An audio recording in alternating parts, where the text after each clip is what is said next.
there are a lot of other initiatives. We're using very creative means to try to communicate with people, and I think this is why we've been so successful. I mean, we have an enormous amount of Black people and brown people in this campaign, and the reason why, I think, is because we're communicating with people in ways that I think typical conservatives and Republicans never have before. One instance is around Martin Luther King Jr. weekend, we put out a 35-minute short film documentary that we made. So with this campaign, as I told you before, it started as video testimonials, people telling their stories.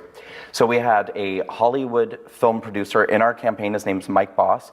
He created a 35-minute, we call it a testimonial documentary using the testimonials of 20 Black Americans. And he threaded them together to create this unbelievable, compelling sort of story about the Black experience in America, how this particular community is indoctrinated into voting Democrat, telling the true history of the KKK, talking about Planned Parenthood, talking about faith and religion and how these things play in. We call it The Great Awakening, Breaking the Chains of the Democratic Party. We put it out, it's available for people to watch on YouTube for free anytime that they want. And so we put this out and it's had phenomenal response. And so what we're gonna do now with that film is actually rent out theaters across the country, raise the money so that people can come and watch it for free, and fill the theater with as many people of color as we can, and have a panel of walkaway people who, after the movie's over, we're going to have like town hall style discussions and say, why are we still voting Democrat, and is this still serving us well? And I intend to do the same thing with the LGBT community. We're going to do walkaway LGBT town halls across the country, San Francisco, New York City, and really just have honest, frank discussions and say, listen, it's time to rethink our political motivations and proclivities. This is a widespread grassroots movement you're trying to create here. This issue of race, very interesting to me. The president was making progress in the Black community. There was a poll, I think, back in August, I forget if it was Pew or Gallup, 21% favorability in the Black community, particularly among Black males. Mm-hmm. Then I noticed the media started pounding him as a racist, and he's a racist, and bringing the race barkers on from various universities and colleges and Capitol Hill. He's a racist, he's a racist, he's a racist. And I'm sitting here thinking, what the hell has he done that's racist? I can't think of a single thing. No. Can you? No, and then they underreport all of the amazing things that he does do. I mean, he's done these incredible sort of celebrations and things at the White House during Black History Month. The First Step Act, I think, is an incredible thing that will really, really help the Black family in America.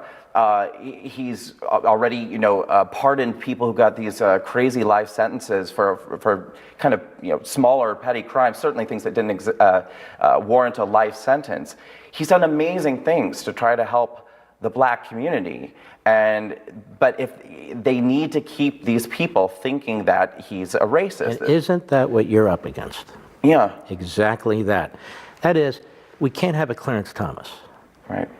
A man who thinks for himself and who believes in our founding principles, liberty. Right. We can't have people who step out, whether it's a gay person, Black person, a Latino person, a Jewish person. They've called him anti-Semitic, despite the fact he's the greatest president in terms of Israel's support, and his daughter is an Orthodox Jew, and he's got Jewish, and yet this mantra goes on and on and on. Isn't this what you're going to be up against, the whole walk-away movement? Perhaps it is, but I'm really not concerned about it. I mean, if they think they're going to come after me, they've got the wrong guy, because I don't quit, I don't give up, I'm endlessly creative. I mean, these are the means that I use to communicate with people that have been very effective. Well, you're not out there pushing victimhood. You're not out there pushing a left-wing agenda. So let me make a guess. You're not invited on CNN. No. You're not invited on MSNBC. No. There's not a full-page spread in any style section in the Washington Post or anything like that. Oh, there is. Oh, but against you? Well, so what it is once the campaign got to the point where it was no longer ignorable by the liberal media, they did start telling stories about us, but what they said was that this was a campaign that was conjured up by Vladimir Putin, that it's supported by Russian bots. How's he doing, by the way? And that it's a Russian propaganda campaign. He's good. He and I have an on-again, off-again thing. Don't we all? Yeah.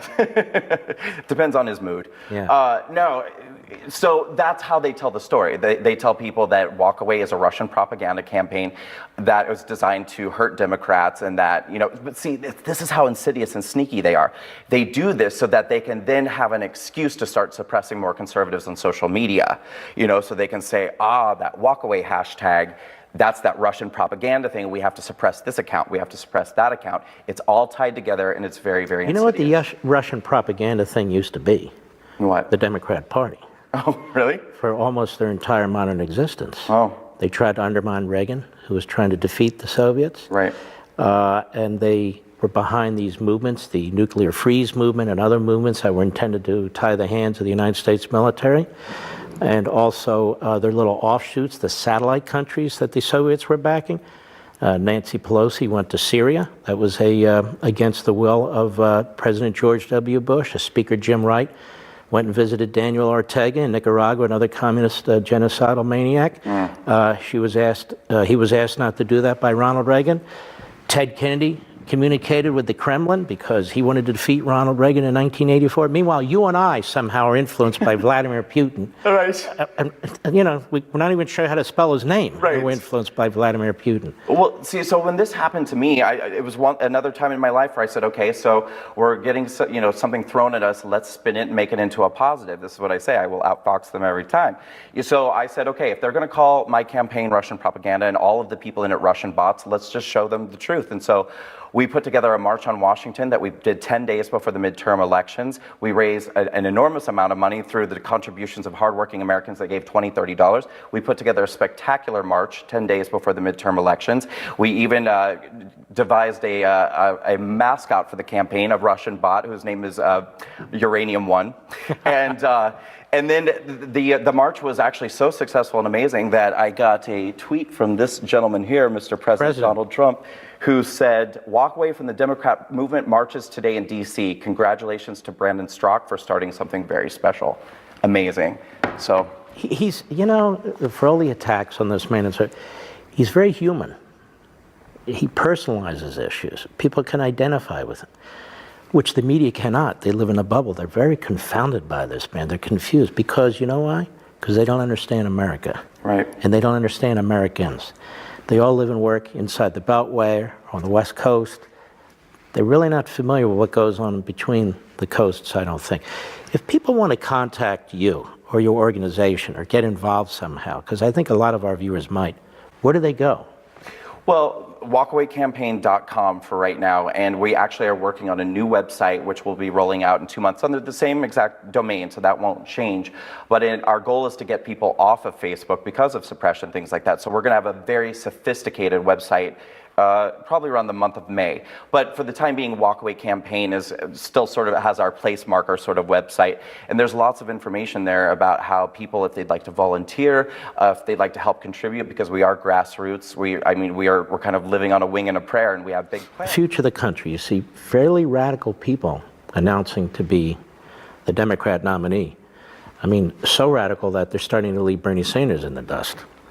And they're talking about nationalizing healthcare, nationalizing education, really. That's what free education's all about. Open borders, wealth taxes, massive marginal tax rates, things that are really contrary to the American experiment. So a lot of people are very worried about this. How do you see the future of the country? How do you see the progress of the country? Well, I am optimistic. I'm eternally optimistic. I think about, first of all, the nature of people, and I think the direction that our country is going to go in general. What I think is that as the Democratic Party and the ideology of liberalism becomes more extreme, more fringe, more left, more and more people are being turned off, and they're starting to have their eyes opened. And the media itself, I think, is becoming more desperate. These, the constant calls of racism, the constant calls of bigotry, and jumping the gun so often, as we see now with all of these hate crime hoaxes and stuff, and they attack, and then it turns out that, oh, well, we got the story wrong. I mean, it's like this is happening on an almost daily basis now. And so people are starting to have their eyes open more and more and more. And when the Kavanaugh hearings happened, we had a huge second wave of testimonials in our campaign. And then it happened again, with Jussie Smollett and all of these different things that are happening. So I think that more and more people are going to continue to walk away, but what is paramount is that nobody can be complacent at this point. Nobody. The era of the silent majority is over, and I can't state this enough. It is time for the silent majority to become unsilent. Everyone must speak up. Everyone must defend their principles and defend this country. And I think it's also important, perhaps the most important thing, is for conservatives to continue to speak up and let people know, Black people, brown people, LGBT people, there is a seat at the table for them over on the right. That conservatism is for everybody, that empowering the individual is for all people, regardless of race, regardless of sexual orientation, regardless of gender, because these people on the left are not getting that message. They're getting the opposite message. But I think if they knew that, it's the values of conservatism that make so much more sense than the ideology of liberalism. And so I think if people knew that they had a safe seat on the right, they would certainly be willing to come over. Because yes, socialism is terrible for everybody. And it's probably, in the end, worst for people of color and other marginalized minorities. What you're saying is so true. And yet it's a big problem in the Republican Party. Republicans don't know how to talk. No. If they would just go out there and be conservatives, principled conservatives, constitutionalists, talk about the individual, talk about liberty, talk about our founding principles, and explain to the people, as Reagan did, the shining city on the hill, the magnificent things, the positive things, the great things we have done, the Industrial Revolution. Right. You have running water, you have electricity, you have vehicles, you have food on the table. That didn't come from government. It didn't come from socialism. It didn't come from Bernie Sanders.